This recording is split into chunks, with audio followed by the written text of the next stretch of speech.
Good morning, friends.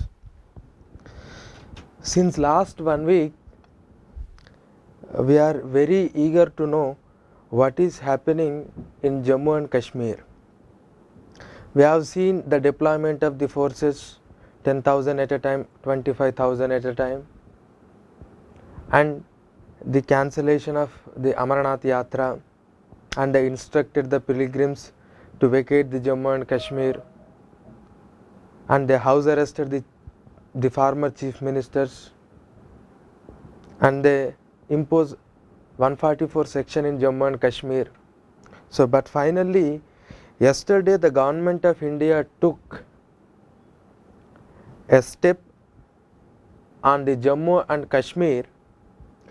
So, before we are going into the issue of Jammu and Kashmir and what the government took a decision, first we try to understand what exactly an issue and how it evolved over a period of time and what are the consequences of that. Now the government of India, why it took such a decision and what are the consequences of such decision. So here I am going to inform you in a 5 heads, under 5 heads. So first one is, yes, the government yesterday introduced a bill to abolish Article 370. So what is the history of Article 370, how it came into existence? That is the first thing. Next, what are the provisions of Article 370 and what is this Article 35? It's the second thing. Third thing is, do we need an Article 370 or do we need to abrogate the Article 370? That is the third question. And what are the constitutional measures or the legal measures that the government has took to abrogate this Article 370, and those things are legally valid or not? We need to analyze it. And the last and final is, what are the implications of this repealing of Article 370?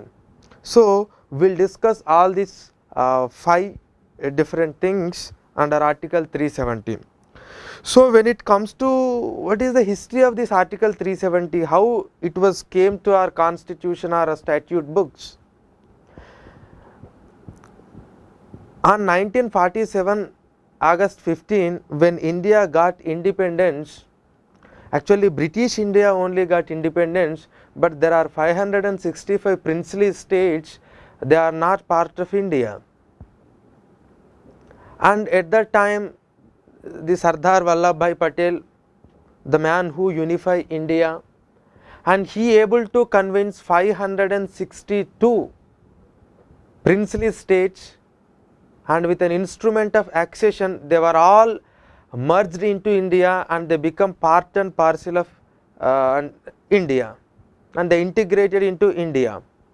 But when it comes to this Junagadh, Hyderabad and Jammu and Kashmir, it is something different story. And when it comes to the Jammu and Kashmir, the princely state is under the Dogra ruler of Maharaja Hari Singh, and he remained to be independent. He don't want either to join Indian Union or Pakistan Union, but he wanted to be independent.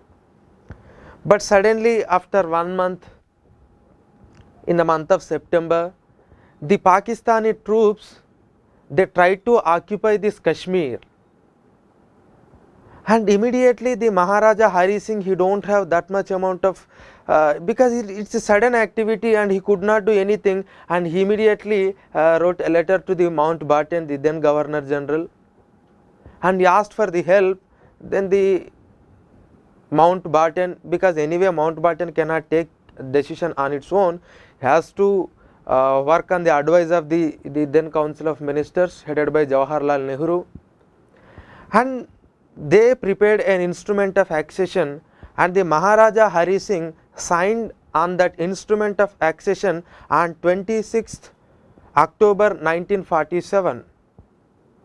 And according to this instrument of accession, the defense, external affairs and communication, these 3 subjects will be under the control of Indian Union, and on remaining subjects the Jammu and Kashmir has its own powers.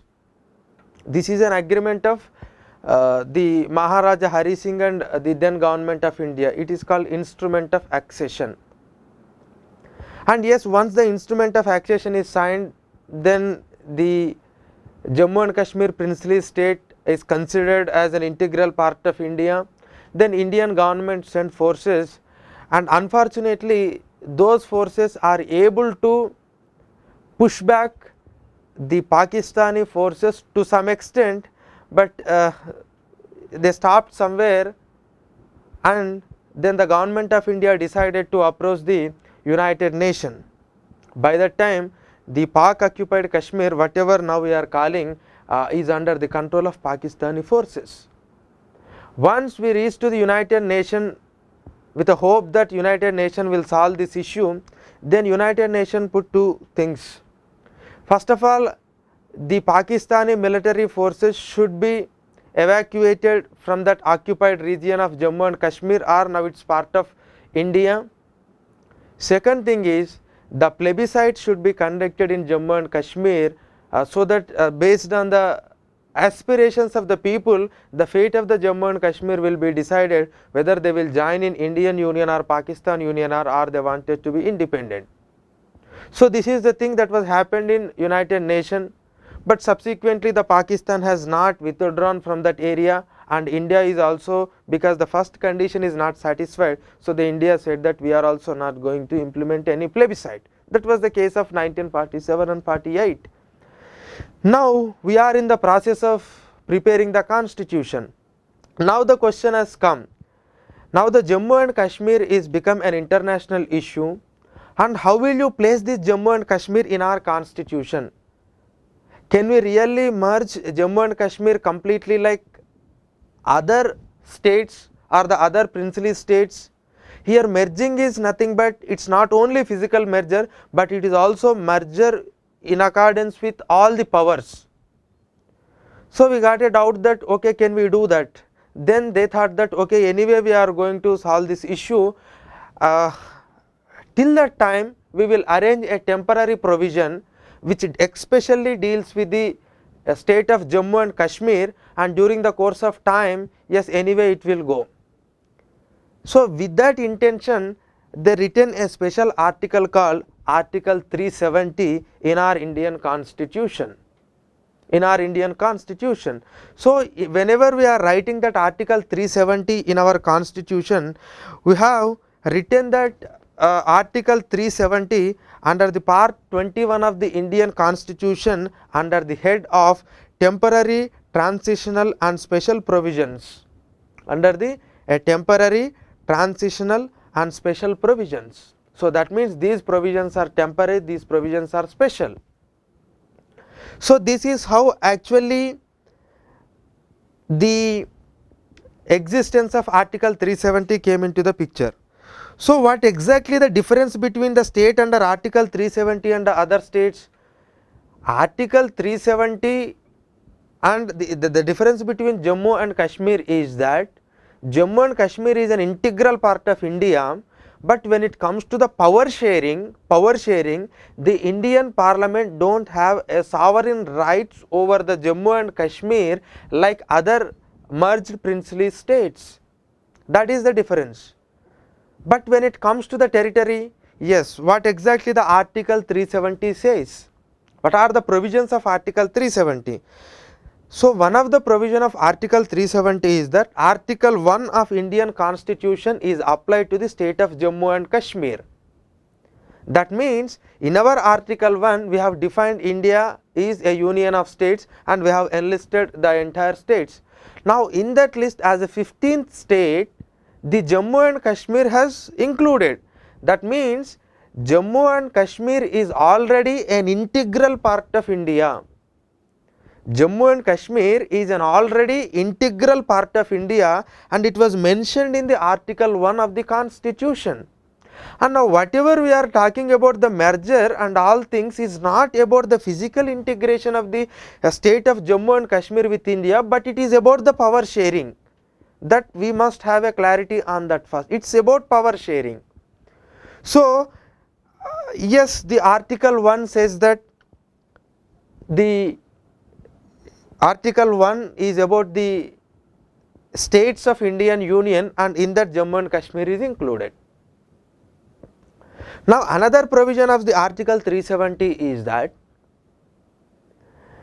whenever you come to the union list and concurrent list, whatever the parliament has made a legislation under the subjects of union and concurrent list, except those subjects mentioned in the instrument of accession, remaining subjects, remaining legislation regarding to that subjects which are excluded, those things from this instrument of accession, those things can be applicable to Jammu and Kashmir if a president gives an order with concurrent of the government of Jammu and Kashmir. That means, so here instrument of accession we have taken, yes, defense, external affairs and telecommunication. So legislation regarding except those three things on any item of union and concurrent list, if at all you want to extend the legislation of parliament to the state of Jammu and Kashmir, it will be done by the president with an order, with an approval or with a concurrence of the executive of the Jammu and Kashmir. So the executive of state of Jammu and Kashmir has varied from time to time. Once upon a time it is a Sadari Riyasat, then Rashtrapati or the president, then later he become the governor or chief governor. So now the thing is, this is one provision of Article 370. So the legislative capacity of the Indian Parliament is very limited when it compared to the Jammu and Kashmir. Second another provision is, the president can, any such other provisions of the constitution with such exceptions and modifications can apply to state of Jammu and Kashmir with a precedent order with the concurrence of state executive. So such other provisions of the constitution, such other provisions of the Indian constitution can also be applied to the state of Jammu and Kashmir, provided if the proclamation is given by or an order issued by the President of India with the concurrence of the state executive of Jammu and Kashmir. This is another thing. That means the legislative powers of the Indian Parliament and the Constitution of India, they are not wholly applicable to the state of Jammu and Kashmir, but whereas these are directly applicable to the remaining the merged princely states. It can be done only by the president with an order, even you no need of any parliament approval, but with the concurrence of the state executive. And there is another provision, Article 373. When it comes to the repeal of Article 370 or the application of Article 370 to the Jammu and Kashmir with some exceptions and modifications, it can be done only by the President of India with the concurrence of the Constituent Assembly of the state of Jammu and Kashmir. So when it comes to the legal provisions and the constitutional provisions, it is applicable to the state of Jammu and Kashmir by the President of India with an order with the concurrence of state executive. But when it comes to the very existence of Article 370, it can be done by the President with a proclamation order, but with the concurrence of Constituent Assembly of Jammu and Kashmir state. With this, our constitution came into effect on 26 January 1950. So these are the provisions of Article 370. And when this Article 370 actually we written with an intent of it is a temporary provision, but we have detailedly given some 3 to 4 provisions, and in that we clearly mentioned that Jammu and Kashmir is under the part 1 of constitution, that means it is an integral part of the Indian Union. Now yes, then later we enacted our constitution, and meanwhile the Maharaja Hari Singh, yes, he appointed a National Assembly, a legislature, and for that he appointed Sheikh Abdullah as a Prime Minister or a Wazir-e-Azam, and later this Maharaja Hari Singh handed over his charge to his son Karan Singh, and Karan Singh then constituted a Constituent Assembly for the state of Jammu and Kashmir to prepare a constitution. To prepare a constitution. And there was an agreement between this Sheikh Abdullah and Jawaharlal Nehru in the 1952, we call it as a Delhi Agreement. After that agreement, we come to some understanding that what are the powers should be shared between Indian Union and Jammu and Kashmir, because anyway the president has that power to transfer some of the to make sure that some legislations and constitutional provisions can apply to the state of Jammu and Kashmir with the concurrence of the state executive. But in the 1953, the Sheikh Abdullah government was dismissed and Ghulam Bakshi government was installed.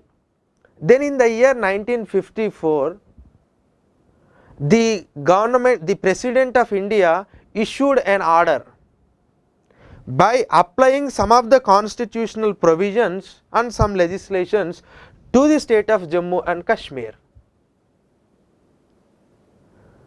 So here the question is, when you make Article 370 as a temporary one, anyway that is not going to be allowed, but why you have done this arrangement?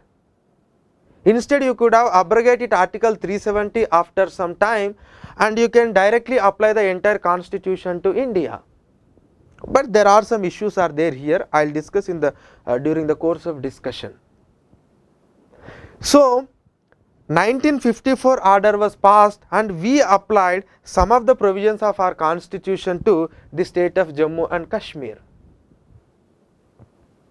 Now during that 1954 order itself, we have the government, the President of India has also brought a new article into the Constitution of India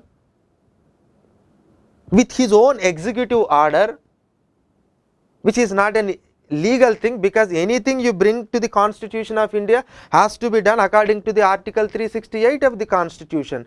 But the President of India brought a new article called 35A, which was not part of, because you do not see in the original text, but it was arranged it as an annexure to the Constitution of India. And under Article 35, the President gave an order that the definition of the permanent residence of state of Jammu and Kashmir is decided by the legislature of Jammu and Kashmir.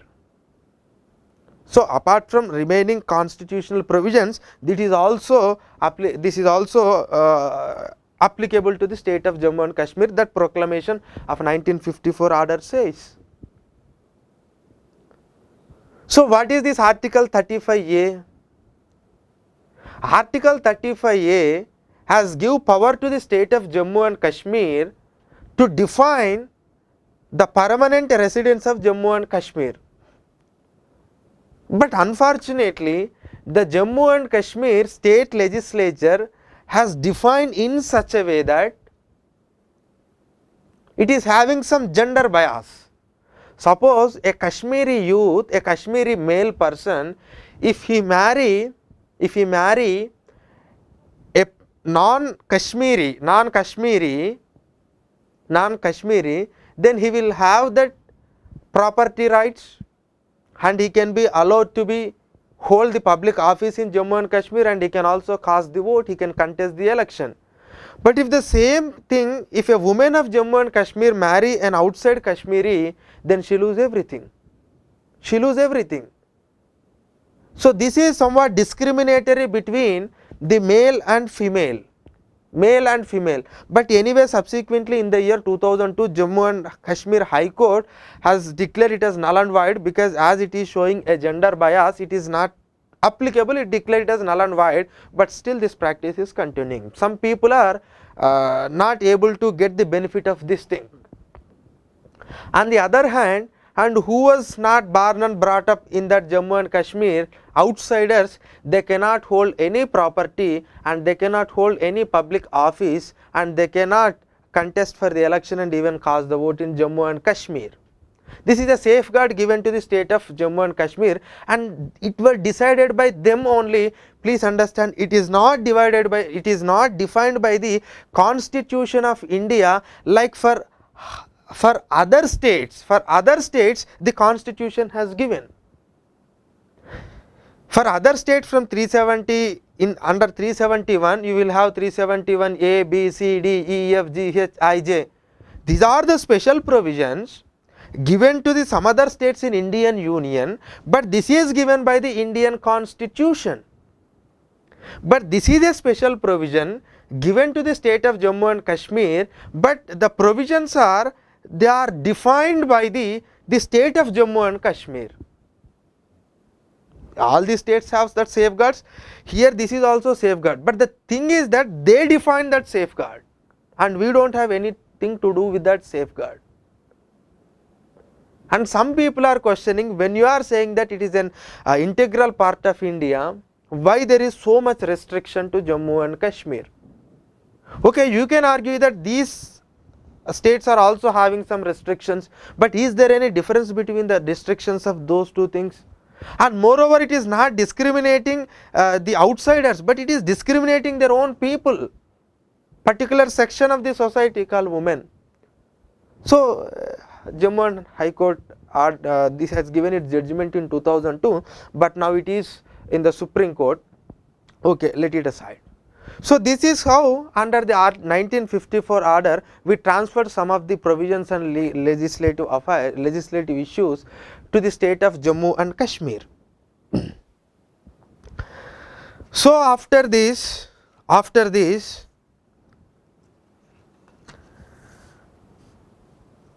the government is continuing in state of Jammu and Kashmir.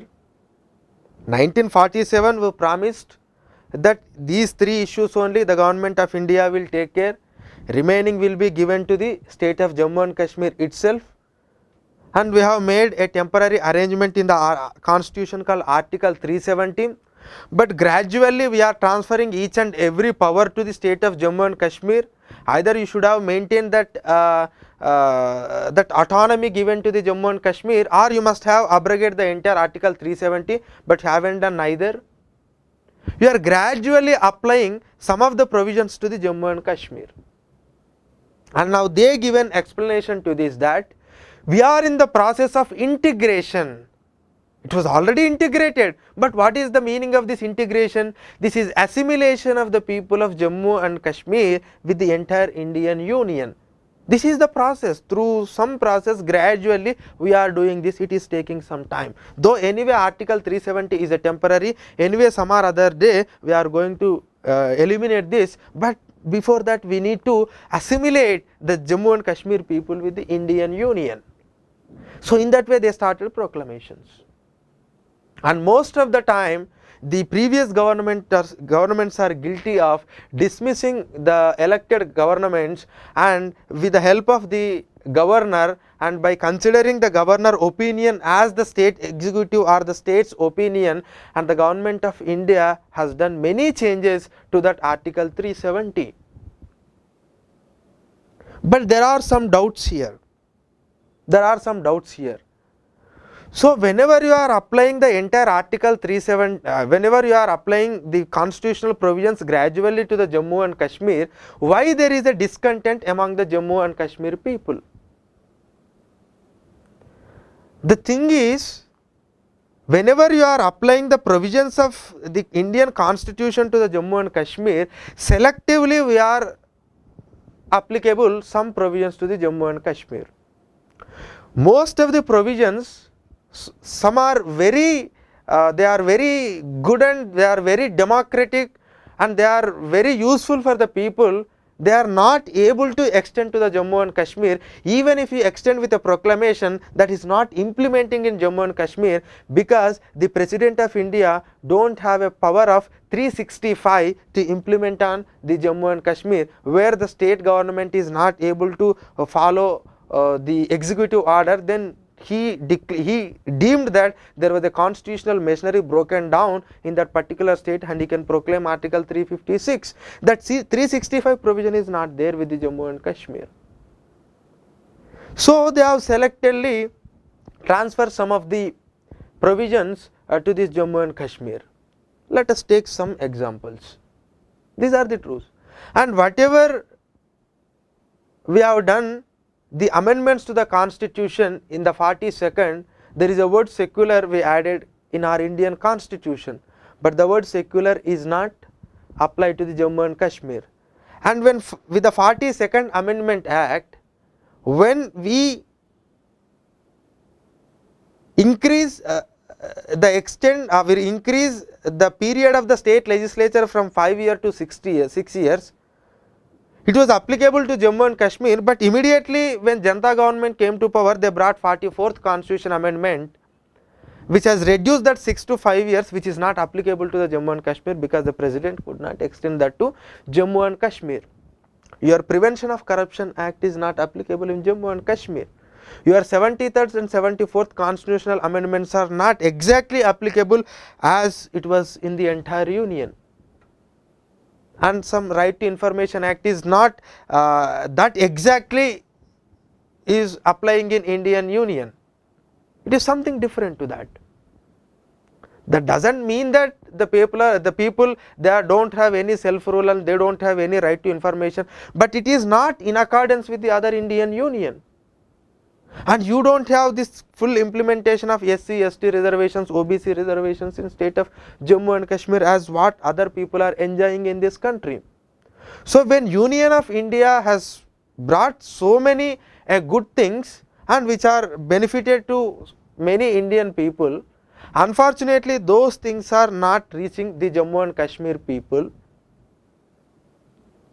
and this was continued. And the governments were generally they were pulled down, and the own governments which favor the union government, with the help of them they try to meddle all this 370 and all, and finally by the time of 1987 there was it's an open secret that there was any rigging of elections, and people of Jammu and Kashmir were completely they were disguised, and they were completely they were dissatisfied with the way of affairs that were happening in the state of Jammu and Kashmir because of misrule. Corruption has increased. On the other hand, they are not able to develop. There are no enough welfare measures. There is no progressive development in the state. There are no investments because everybody is skeptical about that, because you cannot own a property in Jammu and Kashmir. And moreover, even when you are selectively transferring some of the provisions of constitution to the Jammu and Kashmir, it not able to remove the discontent of the Jammu and Kashmir people. By that time India has already fought 3 wars with the Pakistan. Now the Pakistan has taken advantage of this, and whatever the discontented and disguised youth, some of the sections were really lean towards that extremism, but some of the people now they started demanding that we need to have our own status like what Maharaja Hari Singh has promised. We wanted autonomy. But some people are saying that with this affair, with this some completely different setup, we don't want to be like this, we wanted to be completely be part of India. There are 3 versions in Jammu and Kashmir. Some separatists are there. They wanted to ascertain their own Jammu and Kashmir identity because of Jammu and Kashmir identity, because Jammu and Kashmir is not of a single religion, it's completely a different culture. It's a very diverse society. And now because of all these mischiefs happened in the last till 1987, they are ascertaining that no, we want our own Kashmiriyat. But some people by that time they started really lean towards the extremism. But some people argue that no, we don't want this setup, we want all the benefits what other Indians are getting, so we wanted to be part of India. 3 sections are there. So now if you want to convince them, you have to convince everybody. So this is what the sad state affairs till 1857, and after 1857 this was continued. Now if at all you want to bring any administrative setup or any constitutional change, you cannot do without the consent of Jammu and Kashmir people, because it is the Jammu and Kashmir people are going to affect with that. And moreover, the 1947 the instrument of accession has given some of the rights to them. And these 3 items we are going to do, and remaining item it will be with the Jammu and Kashmir. But now the question is, you have given a promise that only these 3 items will be India and remaining will be with you, and you have framed Article 370 and you said it as a temporary, later it will completely merge with India. On the other hand, the provision of 370 clause 3 is no way looking like the 370 is a temporary provision. See, because you are saying that it is a temporary provision, but the text of the constitution not in accordance with that. Later the Supreme Court find it out. Okay, we will come to that later. So this is an issue. You have given an assurance that these 3 things with me and remaining thing with you. And 370 I said it is only temporary, later we will repeal it. But if you look into the 373, it is somewhat very difficult that without the Constituent Assembly of the Jammu and Kashmir state, we cannot repeal or abrogate or whatever, do modification to 370. But they started preparing the constitution in the 1951 with that Constituent Assembly. They completed in 1956 and that came into effect in the 1957, and that was abolished there itself. Now you do not have Constituent Assembly, but even the constitution of Jammu and Kashmir says that it is an integral part of India. Territory wise we are an integral part. It is the Indian constitution says, it is the Jammu and Kashmir constitution says. And even Jammu and Kashmir accepted the Article 370. Article 370. So now the question is, this is the history of Article 370 and how it was changed. Now the question is, do we need an Article 370 or you do not need an Article 370? Now the thing is, Article 370 is a special and temporary provision, no doubt about in that. But the people who are arguing for yes, there should be an Article 370. Why? Because as the state is not completely integrated in terms of the owning the hearts, it is a sentimental merger, a sentimental integration. Physically we are part of India, no doubt about, both the constitution says. They are not become part and parcel of India wholeheartedly, and that too we have given some special recognition to them via instrument of accession, that these 3 things will be with us and remaining thing with you. So unless they completely integrated with India, these 370 should be there. But in the last 50 years that integration was not happened.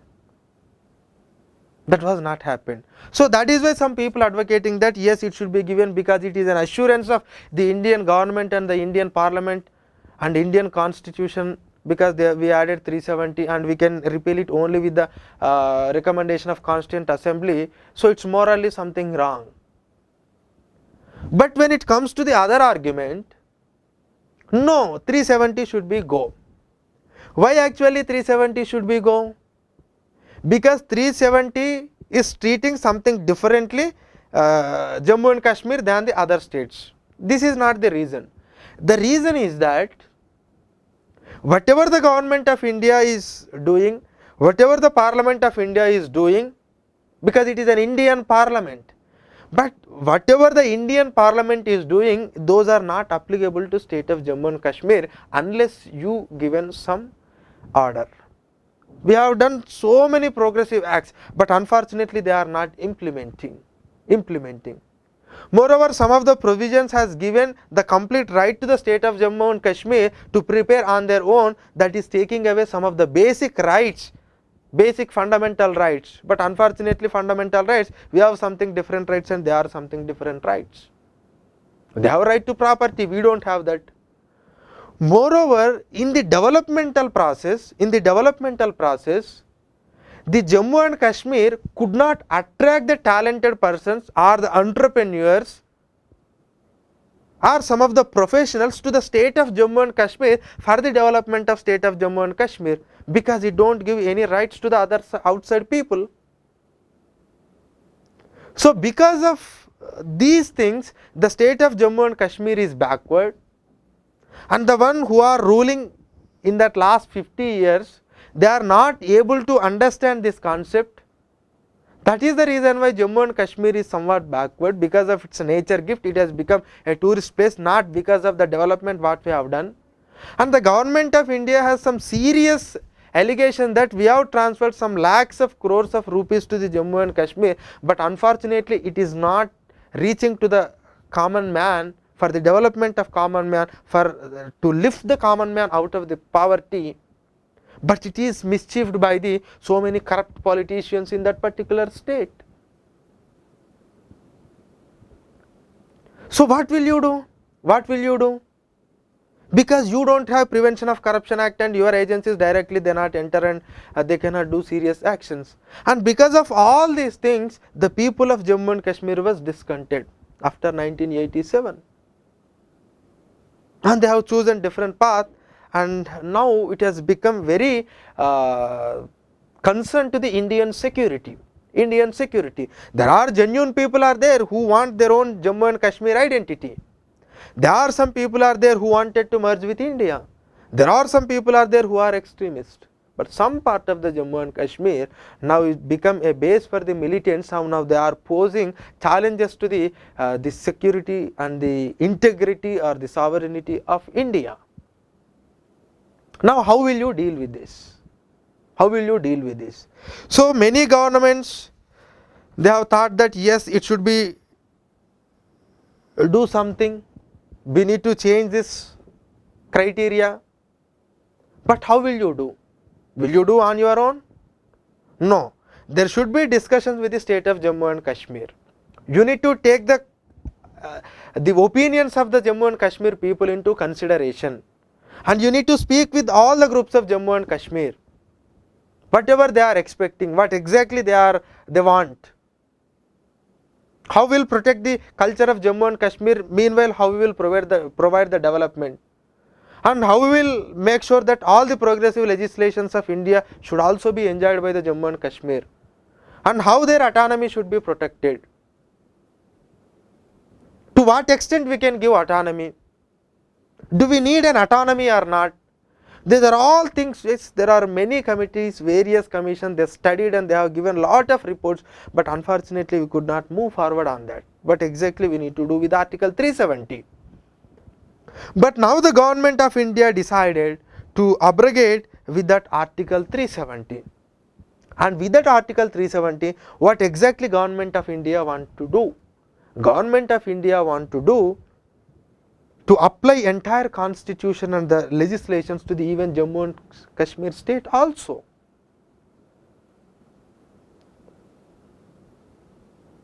Because they have given a promise that these three things will be with Indian Union and remaining thing will be with the people of Jammu and Kashmir. That is the 1947 promise. But when it comes to the 1950, we have added Article 370 that this is temporary, anyway you are going to merge with us. But in the 1954 order, we deliberately transferred some of the powers, and we said that we are in the process of integration and this will complete soon, and that too 370 is a temporary, so anyway we will remove that.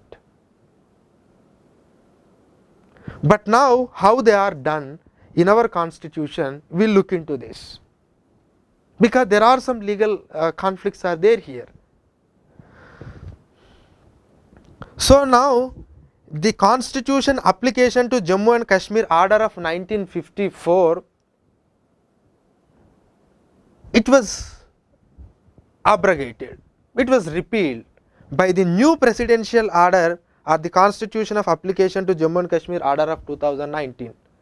This new order will repeal the 1954 order, and it says that the present constitution with all amendments and everything will applicable as it is to the state of Jammu and Kashmir. So with this what we have done is, whatever we are transferring little amount of things to the Jammu and Kashmir via an order, through an order, now that is no more. That means whatever you have transferred under article under 1954 order will now not applicable, whatever it may be, not applicable. It includes 35A also. It includes 35A also. So, it is not applicable. Now, we are specially again transferring to the entire provisions of the constitution and the legislations to the state of Jammu and Kashmir. So, now you are completely in consonance with the other states or the other princely state which was merged 70 years back. Now, Jammu and Kashmir reached that stage. Do not say that it is full integration. Integration in the territory integration has already happened. It is in case of just power sharing. Now, they become on part with the some other things with this order. So, whatever we have done with this 1954, now everything is goes.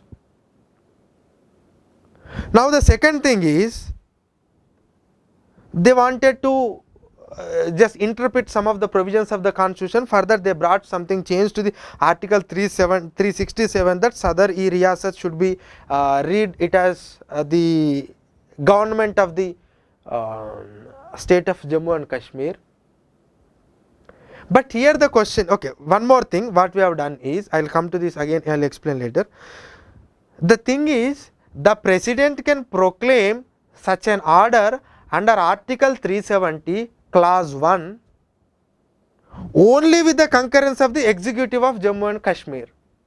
But now there is no council of ministers headed by the chief minister. Now the governor is ruling, so governor represents the state government. So anyway, the governor has given its consent, and with the consent of the governor we have changed this 1954 order and we brought new order which will apply, which applies the entire the constitution and other legislation to the state of Jammu and Kashmir. Another thing what we have done is, actually I told in the article 370 the section 3 there is a provision that if at all you want to repeal or if at all you want to apply this 370 with some exceptions and modifications, it will be done by the President of India with an order with the concurrence of Constituent Assembly. So now what they have done is, government with a presidential order they change the Constituent Assembly into Legislative Assembly. Now the 373 reads, the application of article, the repeal of article 370 and application with some modifications and exemptions will be done by the president with an order with the recommendation of Legislative Assembly of Jammu and Kashmir, not Constituent Assembly of Jammu and Kashmir, because Constituent Assembly was not there, it was dissolved in 1957 itself. So that is why the government, the president has issued another order. Now anyway the state is under president rule. When the state is under president rule, the state legislative assemblies get dissolved, and now the parliament will take over the legislative function of the state legislature. So the parliament is considered as the legislature here, and with the concurrence of parliament I am proclaiming this order. And once you proclaim this order, what is the meaning? Now the president has a power to abrogate article 370. So that means now they removed article 370. Initially they removed 1954 order, and they make sure, and they order that the entire constitution and the legislations will apply as it is to the Jammu and Kashmir, like how it is applying to the entire India. And once that application is over, then we are abrogating this article 370, and their provision which actually stops, it will really stops the president to do that Constituent Assembly word, and they were given through an order, and now they completely done away with article 370. This is the legislative the procedure they followed in order to remove the article 370. They have brought another act also, Jammu and Kashmir Reorganization Act. Now with this they wanted to divide the Jammu and Kashmir into two union territories. Jammu and Kashmir is one union territory with the legislative assembly, and Ladakh region is another union territory without legislative assembly. Both have lieutenant governors, but the Jammu and Kashmir have somewhat more power because it has its own legislative assembly, whereas the Ladakh region it don't have legislative assembly, so it will be directly ruled by the center. But even in case of Jammu and Kashmir, the primacy is given to the president. So these are the series of that orders they were brought. How they abrogated 1954 order, and how they applied entire constitution to India, and how they changed this the interpretation order, and how they repealed article 370 with the constitutional provisions itself by giving some order, and how they divided Jammu and Kashmir. Now Jammu, and if that is passed and if they given the president assent, now Jammu, the 370 is not become the part of the constitution. But before we removing 370, what we have done is, we have done away with all other provisions, and we said that the entire constitution is applicable to state of Jammu and Kashmir. Now there are some legal questions in this. So whatever the procedure we followed, is it correct? Is it legal? Does it stand scrutiny of judiciary? Maybe it is a judiciary has to judge, but we have our own concerns. So what will be the thing? What are the things? So when state executive is not there, you consider governor as a state executive, but really does the governor express, or does really the governor is a representative of the people, or does he really project the aspirations of the people? That is the question. But earlier also it was done by the previous governments. They deliberately suspended the government, and with the help of the governor, and the governor consent is to be considered as the government of Jammu and Kashmir. So it was already done so many times, so it may not be a big issue. The issue is the repealing of the repealing of article 370, and here the president has issued a proclamation under 371 that the provision of article 373 is changed in such a way that the term Constituent Assembly is replaced with the Legislative Assembly. Now the question is, can the president have that power under article 370 to amend the article 370? Because whenever you are reading article 370, the constitution provisions I told, such other provisions of constitution can be made applicable to the Jammu and Kashmir by the president with an order, with the concurrence of the state executive. Such other provisions of the constitution. But can you amend the 370 by the 370? That is the question. So this is somewhat more some logical, we need to think on that, because the 373 an instrument given to the president to apply the constitutional provisions to the Jammu and Kashmir, but the president is given this instrument by the Constitution of India on the advice of the Constituent Assembly of that state. Now he tried to change this instrument itself.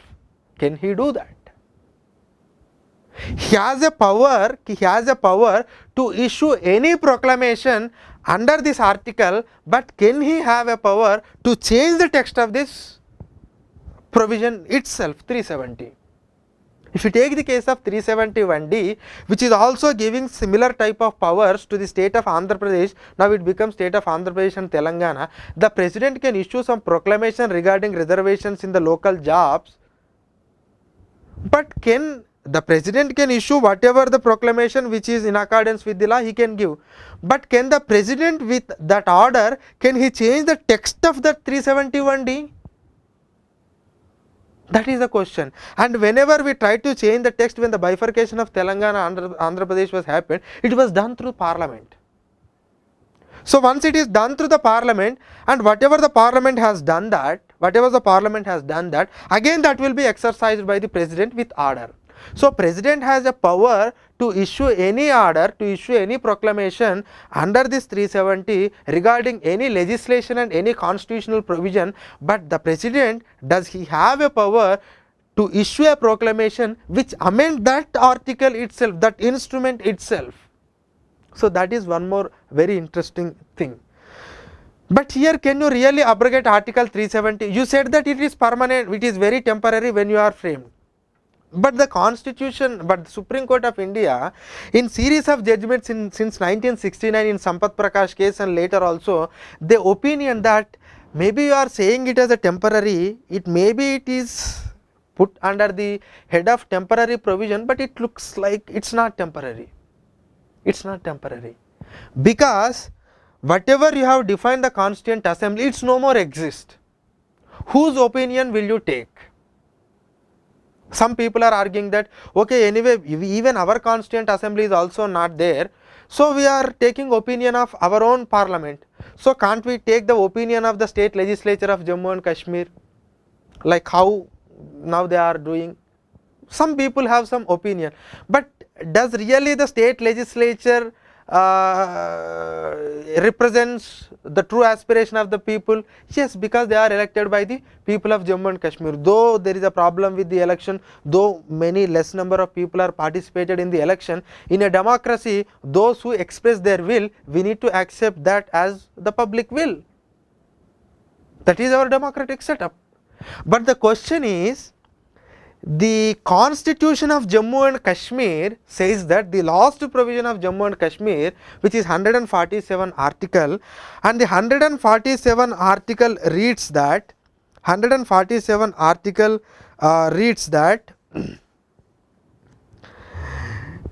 the provided further, no bill or amendment seeking to make any change, no bill or amendment seeking to make any change in this section and the provision of Constitution of India as applicable in related to the state shall not be introduced or moved in either house of the Constitution. That means no body, whether it is Constituent Assembly or the Legislative Assembly, they don't have any power to move any bill or amendment in either of the houses of Jammu and Kashmir which tamper with the provision of 370 in relation to the application of Jammu and Kashmir. If you given that power to Jammu and Kashmir Assembly, tomorrow they will change. Because of that reason they said that no, nothing doing, you don't have any power to amend this. It is the president will decide which is applicable to you and which is not applicable to you, that too with the concurrence of your executive. But the question here is, when the Constituent Assembly, even if you replace with the Legislative Assembly, thus with the concurrence of Legislative Assembly you can repeal the 370, but there should be a resolution of this Legislative Assembly. But does the Legislative Assembly or the Constituent Assembly has a power to bring such a resolution or a bill in their own legislative assemblies to change the relation of 370 with respect to Jammu and Kashmir? Because without the passing a resolution, you cannot say that it is a concurrence. You cannot say that it is a concurrence. But they don't have a power to tamper with the Article 370. So this is somewhat very legal and very complex thing of the legal point of view. You say that Article 370 is a temporary, but the draft is in such a way that it cannot be a temporary, and the Supreme Court has opinion recent judgment that maybe it is, you are saying it is put under the temporary, but the text itself is, it's not something like a temporary. You said that without the Constituent Assembly you can't do that, but the Constituent Assembly can't do anything with this Article 370. How will they pass a resolution? How, when you consider the resolution of that Constituent Assembly, or if you replace it with the Legislative Assembly? So these are some of the legal questions that are involved in this. But when it comes to the 370, it is the Supreme Court and the government of India and the people who want this 370 will fight in the court, and finally the court will settle whether the president has that power to amend this or not. These are the legal questions involved in this. And another important thing is, you have reorganized the state of Jammu and Kashmir. Actually, Article 3 says that the president must send it to the state assembly, and he must take the opinion of the state assembly, state legislative assembly and the state legislature, and you no need to abide with the decision of the state legislature, but at least you need to you must give an opportunity to express their views. Maybe you no need to abide with that views. That what how Telangana was formed. Even the state legislature has passed an resolution that they are against the bifurcation, but president has not considered that. But you must give an opportunity, haven't given, and yes, anyway no state legislature, and you consider, I think, the opinion of the governor or the parliament as the opinion of the Jammu and Kashmir people, and now you are dividing. It is something very against to the spirit of constitution, because tomorrow you can do any state that if you impose a president rule, you can divide the state. That is what how we are actually happening in this. You must have make Jammu and Kashmir as a unit, but okay, they wanted to, it's a matter of policy. But in a matter of policy, are you following the constitutional provisions? Are you take advantages of some of the happening things to your own advantage? You can't do like that. So you must, there must be a representative body of the people, and they have to express their opinion. It is up to you whether you are following that opinion or not. But once 370 is abrogated, then there is no necessary for to take, actually earlier the provision was, yes, you can't change anything, the borders and geography of Jammu and Kashmir except with the approval of state legislature. But now anyway 370 gone with that previous thing, now there is, it's like a normal state where the Indian Union has more power, Indian Parliament has more power to change the things. But the thing what is happening is, when there is no legislature, when the president rule is imposed, then you are doing, this is somewhat concerning. If the legislature had been there, then you might have taken opinion of that, even if you no need of, even if you don't need to follow the opinion once 370 is abrogated. But they haven't done. That is something more concerning, and it will disturb the federalism of the country that we must care about in this thing. But the final question is, what are the consequences of this Article 370 abolition? So what, how the people are going to take? I already told that there are three sections of the people in Jammu and Kashmir. Some people, they wanted to be India, they wanted to get rid out of that corrupt rule and that whatever that mischiefs they have done to the Jammu and Kashmir people. And some people are completely separatists. They wanted to ascertain their own Jammu and Kashmir identity. I think maybe they want their own autonomy. But anyway, that autonomy cannot be discussed, because in Article 1 of the Indian Constitution, and at the same time the Article 1 of the Jammu and Kashmir Constitution says that it is an integral part of India. So no question of autonomy. But they wanted their own cultural, they wanted to ascertain their own cultural identity. But some people anyway, they are going to extremist, but if they are extremist and they are acting against the nation, definitely the government will take care about them in order to protect the sovereignty and integrity.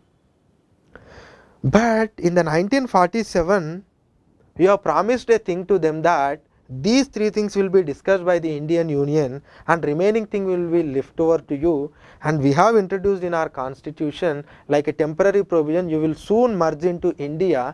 But in the 1954 order you say that gradually we are integrating into India, let it be one or other day you will be part of India, and you have done all mischiefs. Now the people are demanding for their own autonomy or their own cultural identity. Anyway we cannot revert the clock back, and there is no dispute about the territory of Indian territory of Jammu and Kashmir, because it's completely an integral part of India. Let it be, even if it comes to the power sharing, they are expecting some autonomy. In case of power sharing, they are expecting some autonomy, because anyway India is not going to accept the territorial autonomy, which is completely against the constitution of India.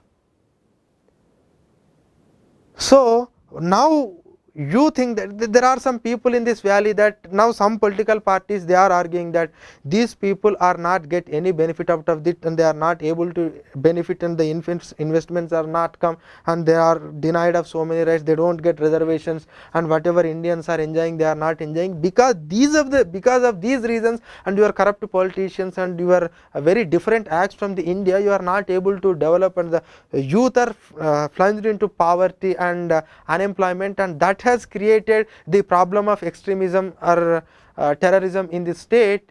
So in order to protect the state of Jammu and Kashmir, people of Jammu and Kashmir and all over this country's security, then they must be come under the direct control of the government of India. Then whatever we send, that will be reached to the people of Jammu and Kashmir, and they will get benefit out of that, and finally they will integrate with India. That is government is saying. Another group is saying that you have promised something and you have not given, and you have done all sort of mischiefs. Now we are expecting some sort of autonomy, but now without considering any of the Jammu and Kashmir people, and you have imposed curfew and you have imposed 140 sections and you deploy the army and you cut the communication and everything. You have not taken anyone's opinion, and now you are unilaterally saying that no, you must follow me because you have not developed on that corrupt rule, so you must come under us and we will make sure that we will develop you. Does the people of Jammu and Kashmir accept this? And which idea is reflecting originally the majority section of Jammu and Kashmir is again a question. Some section argue this, some section argue this. Which idea is the majority which idea is the majority section's idea? We don't know.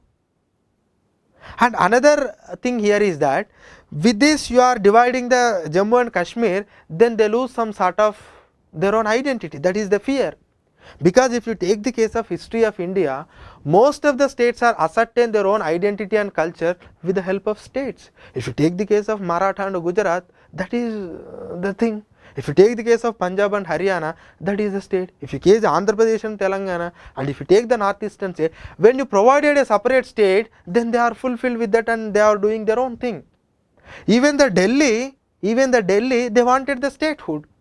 They wanted the statehood. That means people of India are in a belief that if we have given our own statehood, then our aspirations will be fulfilled much more better way. But the experiment proved wrong. That's what the government is saying. We have given whatever the little autonomy and we try to integrate with you, and you have given separate state and you have your own provision of constitution, but does really that integrated you with India? No, it is not integrated. So that is what the government is saying, that the Home Minister has said that this is a new experiment. This is a new experiment. Let us hope that the people of India support to this experiment. We have done with your separate state for last 70 years, but that has not made you to integrate because of all political problems in your state. And the government of India now believes that we are making a union territory and with that directly administer, and we will give all sort of benefits and we will make sure that your region will be developed and your culture will be ascertained. And finally, if you are developed without any problem, then we don't have any problem to again create a separate Jammu and Kashmir state. But the other people are saying that no, you want to tamper with entire Jammu and Kashmir. Okay, if that is your idea, then why you are completely abandoned with the Article 35A? Okay, if Article 35 is a discriminatory, you should have bring a much more better article, like how other states under Article 370 you are giving. In that way you must give protection to us, to ascertain to protect my cultural identity, to not to change the demography of the state. If the government could have that thing, then the Jammu and Kashmir people will be, they were somewhat pro government maybe, because you are against to the corruption in the country and you want develop, you are against the corruption in the state, and you wanted to be pro people, you wanted to be pro development, and you wanted to be anti-terrorist and you are against this terrorist and you are against these extremist groups. But the thing is, if you allow anyone, and if it is directly under the UT, and if the demography changes, that again will give a chance to the people of Jammu and Kashmir to ascertain their own identity and to may go with another agitation, like how Telangana people ascertained, and how even after 40 years the Assami people are they are actually expressing their own regional sentiments. So we are not against the development, we are not against these corruption practices, we are not against this Article 370, because one experiment has failed for 70 years, but now you are starting another experiment. But if the experiment does not respect the sentiments of the people, then again this experiment is also be like another experiment. It's a question of Kashmiris, Jammu and Kashmiris. It's not belonging to any other religion. And even if somebody enter into that area, if you start changing the democracy, if they people try to bulldoze these people and they try to getting into the power, then definitely these people will ascertain. So finally the Article 370, yes, there are some legal questions, but the government with a good faith and they have a lot of hope in this, and they started a new experiment with this, that there must be a development in the state of Jammu and Kashmir on the name of autonomy or on the name of separate treatment. We don't allow you to let away from this entire country, because it's not only problem to you, but it is also problem to the country. And we are bringing a new model which will give prosperity and everything to you, and without, government must assure that without changing the demography and without tamper with the cultural identity of the Jammu and Kashmir.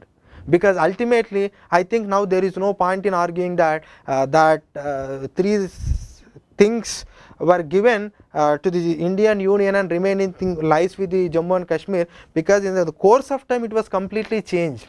When it comes to 1950, we said that it is a temporary provision, but in the 1950 we said that it is a transition period where we will try to integrate the people with India, and finally it should go. But I think that experiment has failed. Now they wanted to take directly control over the Jammu and Kashmir, and with that they try to integrate the Jammu and Kashmir people, and they try to win the hearts of the Jammu and Kashmiri people. And if that is done, and we are also expecting that this experiment will become success. But if something goes wrong with this experiment, and if you are tamper with the cultural identity of the Jammu and Kashmir, I think it will be something, a different situation.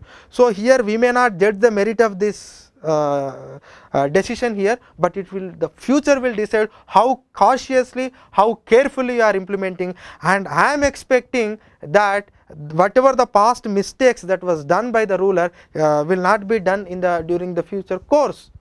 So you must allow the people to grow, and you must eliminate the poverty, and you must uphold the cultural identity and their own rights of the people.